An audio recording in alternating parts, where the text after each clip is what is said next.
At the very beginning, there was nothing but God, around was darkness, but God decided to create something special. He created the sky and the earth. To create means to make something out of nothing, and only God can do that. That's why we call God the Creator.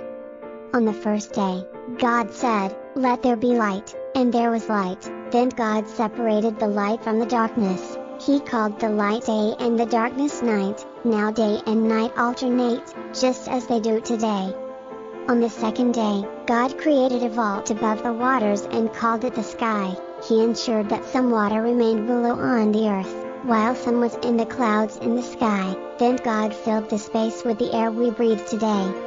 On the third day, according to God's word, land appeared from under the water, and the remaining water gathered in deep pits created by God. And God called the dry land earth, and the gathering together of the waters he called seas. But God saw how empty and unattractive the earth was, so he said, "Let the earth bring forth grass, the herb that yields seed, and the fruit tree that yields fruit."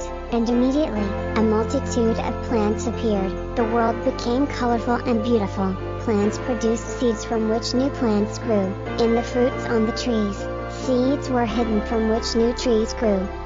On the fourth day, God commanded, and the sun, moon, and stars appeared. The Creator made it so that the sun rises every morning and sets every evening. At night, when we sleep, it becomes dark, but by God's command, the moon and stars shine at night, so it's never completely dark. There are so many stars in the sky that we can't even count them. Thanks to the sun and moon, it became possible to reckon days, months, and years. Thus, God organized time, and everything came into the order He intended.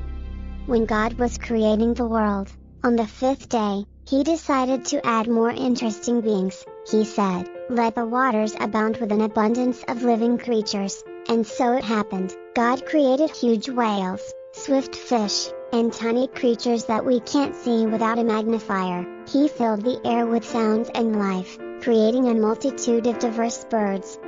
On the next day, the sixth, God thought of even more diverse animals, from large elephants and lions to tiny worms. He made sure that each animal was unique and special.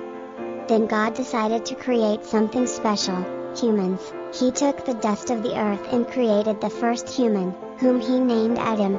God gave Adam intelligence and the ability to think, making him unique among all creations.